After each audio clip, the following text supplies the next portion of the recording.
পলাশিপাড়া মা সারদা রামকৃষ্ণ আশ্রম, পলাশিপাড়া, নদিয়া।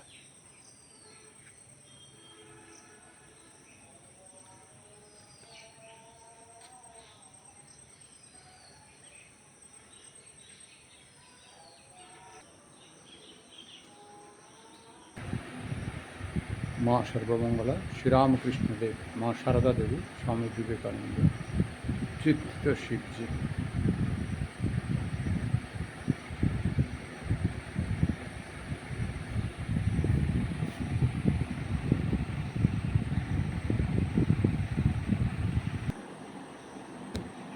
ওম স্থাপকায় চ ধর্মস্য সর্বধর্মস্বরূপিণে অবতার বরিষ্ঠায় রামকৃষ্ণায় তে নমঃ।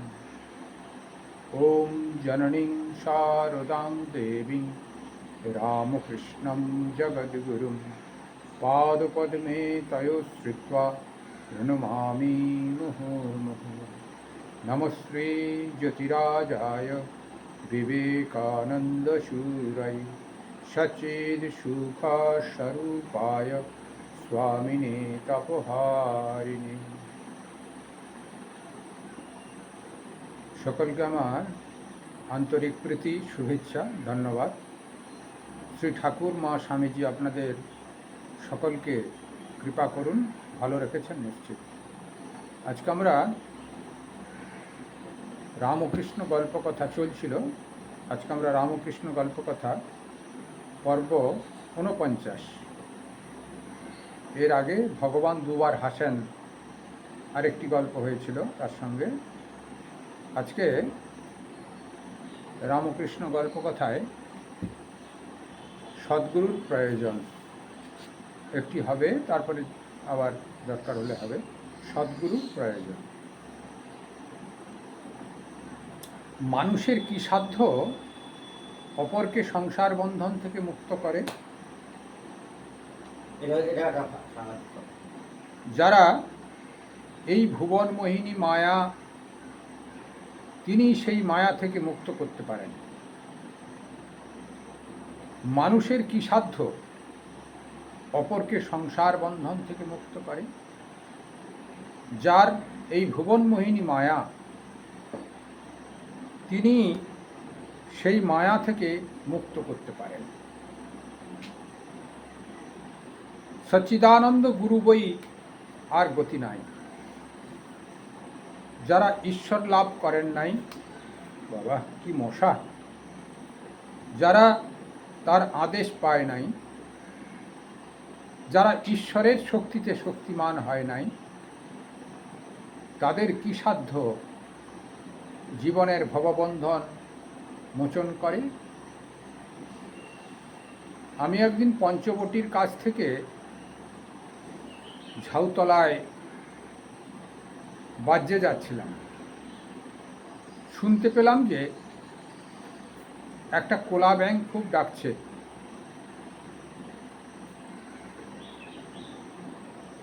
বোধ হলো সাপে ধরেছে। অনেকক্ষণ পরে যখন ফিরে আসছি, তখনও দেখি ব্যাঙটা খুব ডাকছে। একবার উঁকি মেরে দেখলুম কি হয়েছে দেখি তো। দেখি একটা ধোঁড়ায় ব্যাঙটাকে ধরেছে, ছাড়তেও পারছে না, গিলতেও পারছে না। ব্যাঙটার যন্ত্রণা হচ্ছে না। তখন ভাবলাম, ওরে, যদি জাতসাপ ধরত, 3 ডাকের পর ব্যাঙটা চুপ হয়ে যেত। এ একটা ধোঁড়ায় ধরেছে কিনা, তাই সাপটারও যন্ত্রণা, ব্যাঙটারও যন্ত্রণা। ভারে সুন্দর শ্রীরামকৃষ্ণদেবের প্র্যাকটিক্যাল। মানুষকে ওইরকম হবে। হ্যাঁ, যদি সদ্গুরু হয় তাহলে জীবের অহংকার 3 ডাকে ঘুচে যায়। গুরু কাঁচা হলে গুরুরও যন্ত্রণা, শিষ্যেরও যন্ত্রণা। শিষ্যের অহংকার আর ঘুচে না, সংসার বন্ধন কাটে না। কাঁচা গুরুর পাল্লায় পড়লে শিষ্য মুক্ত হয় না, যন্ত্রণা ভোগ করে। ভারী সুন্দর শ্রীরামকৃষ্ণদেবের গল্পের ছলে সদ্গুরুর বর্ণন। শুধু গল্পের ছলে নয়, বাস্তব একটা দৃষ্টান্ত তিনি উপলব্ধি করলেন, দেখলেন এবং উপলব্ধি করলেন। তারপর সেই গল্পটা, বাস্তব গল্পটা ভক্তদের কাছে বলেছেন। তিনি ঝাউতলার দিকে যান। তখনকার দিনের এরকম ল্যাট্রিন বাথরুম ছিল না। এখন যেরকম দক্ষিণেশ্বরে কিছু কিছু ব্যবস্থা হয়েছে, তখন ল্যাট্রিন বাথরুম এরকম ছিল না। শ্রীরামকৃষ্ণদেব ঝাউতলায় গিয়ে বাহ্য করতেন। সেদিকে জঙ্গল টঙ্গল মতো ছিল। আর হৃদয়রাম গাড়ু নিয়ে যেত জলের পাত্র, নচেত কখনো কখনো ঠাকুর নিজেই করতেন, না হয় ভক্তরা, ওই যুবক ভক্তরা কেউ সঙ্গে নিয়ে যেতেন। তা তিনি যাওয়ার সময় দেখলেন একটি ব্যাঙ চিৎকার করছে, বাঁচাও বাঁচাও, যেরকম চিৎকার করে কোনো ব্যাঙ বিপদে পড়লে। বাহ্য করে, অর্থাৎ ঠাকুর পায়খানা টায়খানা করে জল শৌচ করে অনেকক্ষণ গেছে, তারপরেও ফিরে আসছেন, দেখছেন সে একই চিৎকার। শ্রীরামকৃষ্ণদেব উঁকি মেরে দেখলেন ব্যাপারটা কি। দেখলেন ব্যাঙটা যেই সেই অবস্থায় আছে, একটি ঠ্যাং, ব্যাঙের একটি ঠ্যাং একটি ধোঁড়া সাপ গিলেছে, আর গিলতে পারছে না। কত বড় ব্যাঙ, ধোঁড়া সাপের জল ধোঁড়া হয়তো ধরেছে, মুখটা ছোট, তা গিলতে পারছে না। আর ব্যাঙটাকে ত্যাগও করতে পারছে না, কারণ তার ক্ষুধা পেয়েছে, সে খাবে। তাই ব্যাঙটাকে খেলে তার উদর পূরণ হবে, কিন্তু সেই ব্যাঙটা তার পেটের ভিতরে যাবে না, সেটাও তার বুদ্ধিতে আসছে না। ফলে ওই ব্যাঙটা চিৎকার করছে, আর সাপটাও খাওয়ার চেষ্টা করে যাচ্ছে সেই আধ ঘন্টা 1 ঘন্টা ধরে। শ্রীরামকৃষ্ণদেব সিদ্ধান্ত নিলেন, ওই জাতগুরু না হলে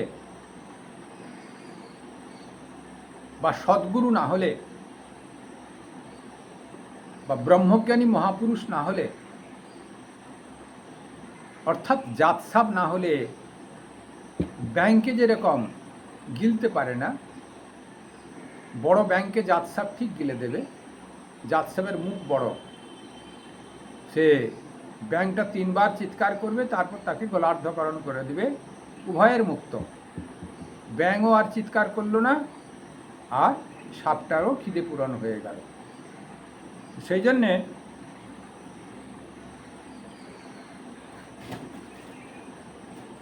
তো শ্রীরামকৃষ্ণদেব বলছেন, যিনি জগৎ সৃষ্টি করেছেন,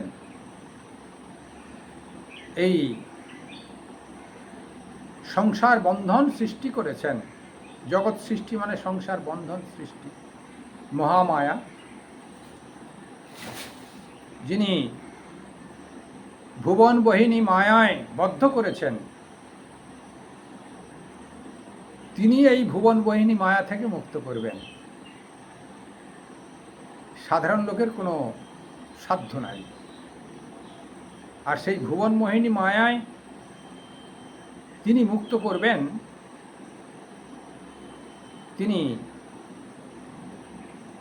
সদ্গুরুর মাধ্যম দিয়ে, ব্রহ্মজ্ঞানী মহাপুরুষের মাধ্যম দিয়ে, জাতসাপের মাধ্যম দিয়ে ব্যাংকে যেরকম গোলার্ধকরণ করে, সদ্গুরুর মাধ্যম দিয়ে শিষ্যকে মুক্ত ঘটান, মহামায়ার বন্ধন ছেদন করান। সেই জন্যে সদ্গুরু হচ্ছে জাতসাপ। আর মিছিমিছি পয়সা নেওয়ার জন্যে গুরুগিরির ফাঁক পাতে সে শিষ্যেরও যন্ত্রণা, গুরুরও যন্ত্রণা। শ্রীরামকৃষ্ণদেব বলছেন ধোঁড়া সাপেরও যন্ত্রণা, আর ব্যাঙটাকে গিলতে পারছে না তারও যন্ত্রণা। সারাদিন পড়ে আছে, সাপেরও কিছু খাওয়া হলো না, আর ব্যাঙটাও মৃত্যু যন্ত্রণায় চিৎকার করতে থাকলো। সদ্গুরু হলে, জাতসাপ হলে 3 ডাকে শেষ। অর্থাৎ ব্যাঙ যেরকম 3 ডাকের পরে গোলার্ধকরণ হয়ে যায়, তেমনি শিষ্যেরও এই জন্মেই জপ ধ্যান করতে করতে ঈশ্বরের সন্দর্শন পান। অর্থাৎ মহামায়া তার বন্ধন ছেদন করে দেন সদ্গুরুর মাধ্যম দিয়ে। শ্রীরামকৃষ্ণদেব সেজন্য বলছেন সদ্গুরুর প্রয়োজন, জাতসাপের প্রয়োজন, নচেত কোনো কর্মে সাকসেসফুল হবে না। সাধারণভাবে গুরুরা যে কোনো শিক্ষার দিক দিয়ে ভালো শিক্ষক হলে তার যিনি শিক্ষানবিশ তার ডেভেলপ ভালোভাবে হয় ছাত্রের। আর শিক্ষক গোলমাল হলে 2-4 সাল ফেল করতে থাকে বাচ্চারা। সেই রকম আধ্যাত্মিক জগতেও সদ্গুরু হলে তা এই জন্মেই মুক্ত হয়ে যাবে। অবতার পুরুষ আচার্য, ব্রহ্মজ্ঞানী মহাপুরুষ। আর ওই ধোঁড়া সাপ হলে, সদ্গুরু না হলে, পয়সা নেওয়া, শুধু কেবল পয়সা নেওয়া গুরু হলে, পয়সা দিক গুরুদেব, পয়সা নিক, কেবল পয়সা নেওয়া, যার কেবল পয়সা নেওয়া উদ্দেশ্য, আধ্যাত্মিক রাজ্যের উদ্দেশ্য নয়, সেই গুরু। অর্থাৎ নিজেরও কিছু হয় নাই। ধোঁড়া সাপ যেমন বড় ব্যাঙকে গিলতে পারে না, মহামায়া ছেদন করবার নিজের যেমন ক্ষমতা নাই, ত্যাগ তিতিক্ষায় ভাবনা নাই, সমাজ কল্যাণের ভাবনা নাই, আধ্যাত্মিক জগতে নিজের কোনো ইমপ্রুভ করার চেষ্টা নাই, ত্যাগের বাসনা নাই,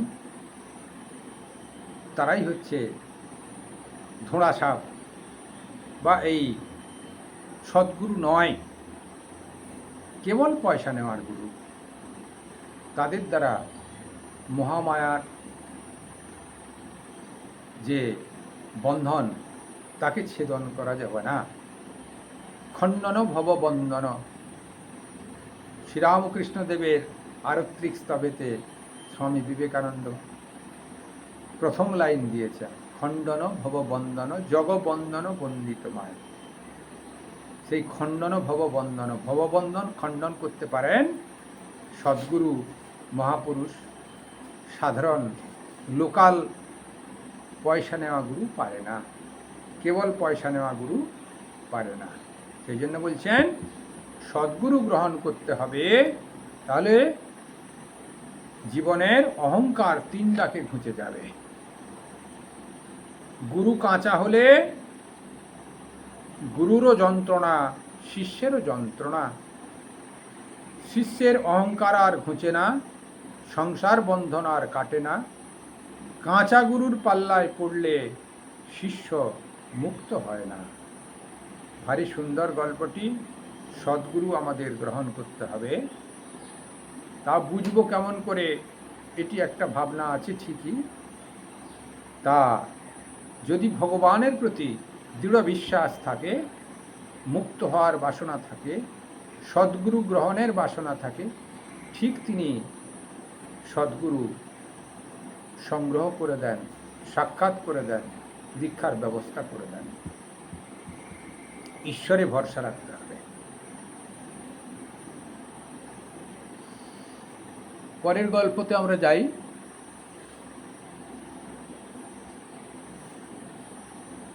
এই যন্ত্রণার মূল কি? যতক্ষণ অহংকার থাকে ততক্ষণ জ্ঞান হয় না, আবার মুক্তিও হয় না। এই সংসারে ফিরে ফিরে আসতে হয়। বাছুর হাম্বা হাম্বা আমি আমি করে, তাই অত যন্ত্রণা। কষাইয়ে কাটে, চামড়ায় জুতো হয়, আবার ঢোল ঢাকের চামড়া হয়। সে ঢাক কত পেটে, কষ্টের শেষ নাই। শেষে নাড়ি দিয়ে তাঁত হয়।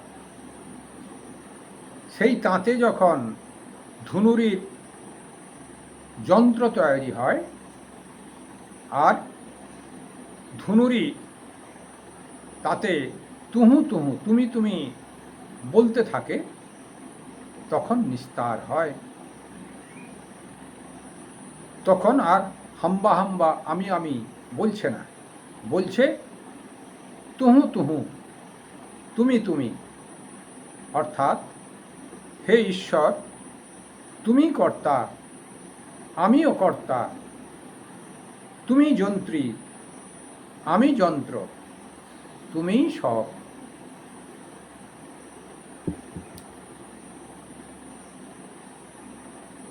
গৌতম বুদ্ধ বাসনা ত্যাগের কথা বলেছেন। বাসনাই আমাদের জন্মের মূল চাবিকাঠি। যে যেমন বাসনা করবে তার তেমন জন্মগ্রহণ হবে। তা আমরা এত সম্পদ অর্জন করি এই জীবনে। কেউ রাজা হয়েছে, উজির হয়েছে, জন্ম জন্মান্তরের বাসনা ছিল তাই এত টাকা পয়সা করেছে। সেই টাকা পয়সা যদি দান ধ্যান না করে আবার ফকির হয়ে গেল। কারণ টাকার প্রতি মন যে বেশি কুক্ষিগত হয়ে যায়, তখন তার দৈন্যদশা শুরু হয়। এইরকম আমাদের কেউ সাধন ভজন করছে, হয়তো শেষটায় মনের বাসনা কাঞ্চনের প্রতি আকর্ষিত হয়েছে, বহু টাকা হলো না জীবনে, সে সময় তার শরীর চলে গেল, তার আর মুক্ত হবে না, তিনি মুক্ত হওয়ার সম্ভাবনা নাই। কামিনীর প্রতি আকর্ষিত হয়ে গেল,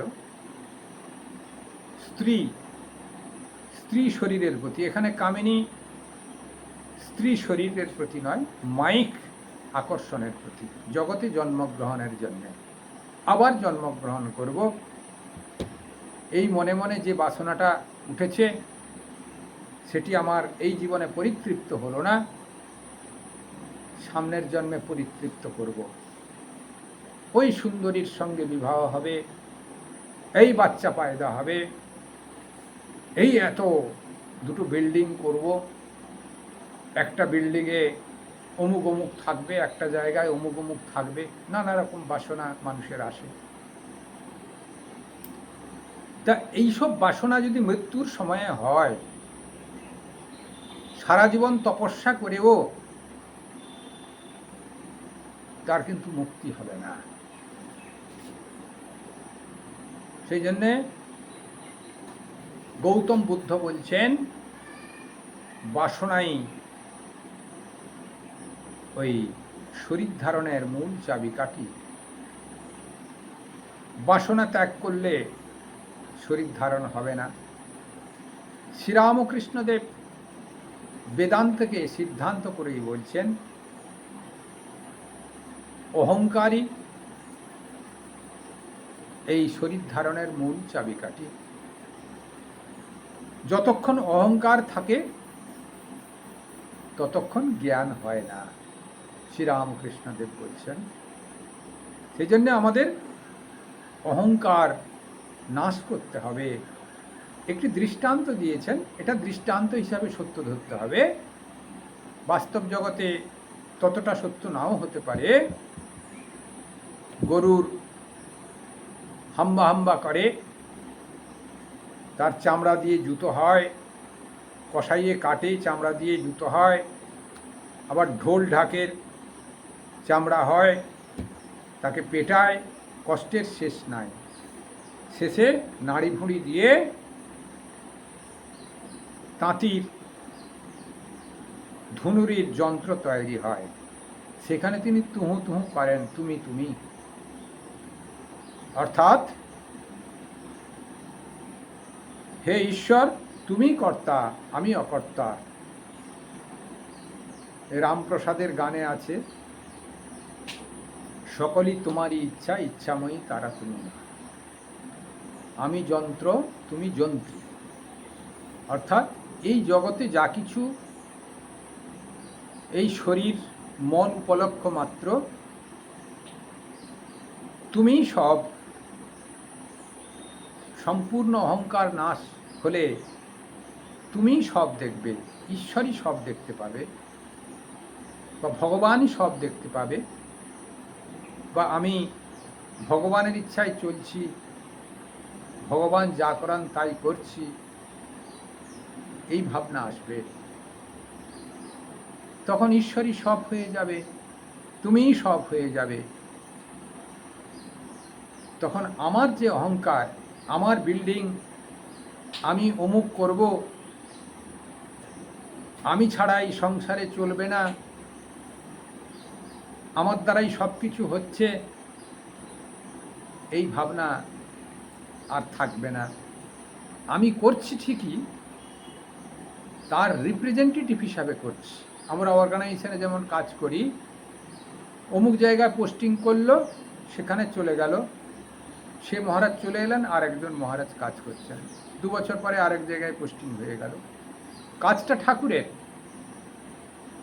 আমরা উপলক্ষ মাত্র, তার সেবক মাত্র, তার নির্দেশ পালন করছি মাত্র।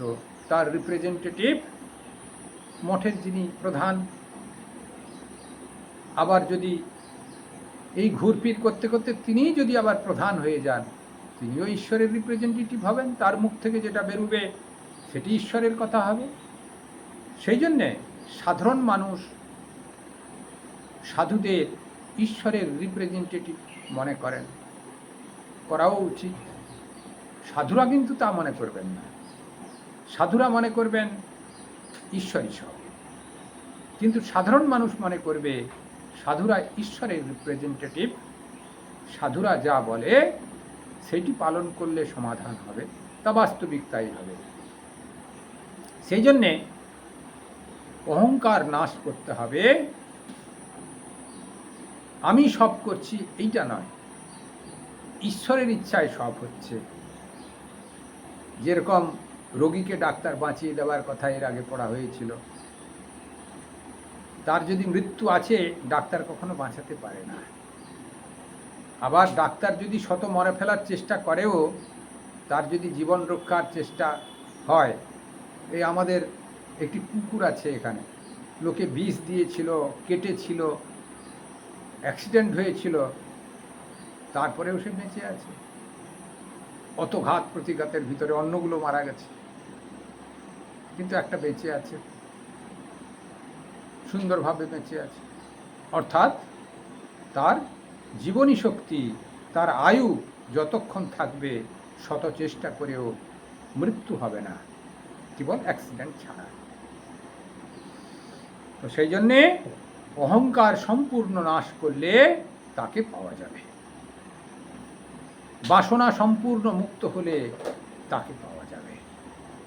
ঈশ্বরের বাসনায় ভরপুর হতে হবে, আমাদের ঈশ্বরের অহংকারে ভরপুর হতে হবে। যা কিছু করছি ঈশ্বরের ভাবনায় করছি, যা কিছু করছি তার রিপ্রেজেন্টেটিভ হিসাবে করছি, যা কিছু করছি তিনি আমাকে করাচ্ছেন, এই ভাবনায় করতে হবে, তাহলে সমাধান।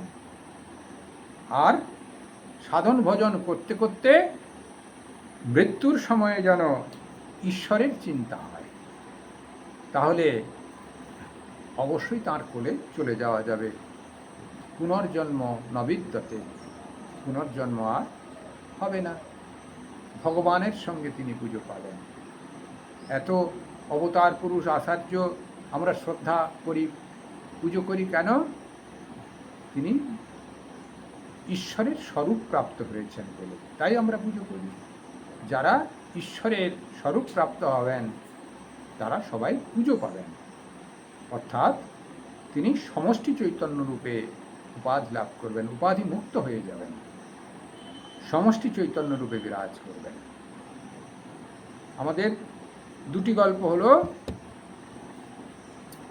সদ্গুরুর প্রয়োজন আর যন্ত্রণার মূল হচ্ছে অহংকার, দুটি গল্প। এই দুটি গল্প আমরা আজকে ঠিকভাবে শ্রবণ করব এবং উপলব্ধি করার চেষ্টা করব, এবং আমরা নিজেরা প্র্যাকটিক্যাল ফলো করার চেষ্টা করব, তাহলে অনেকটা উপকৃত হব। সর্বেই ভবন্তু সুখিনঃ, সর্বে সন্তু নিরাময়া, সর্বে ভদ্রাণি পশ্যন্তু, মা কশ্চিৎ দুঃখমাং ভবেৎ।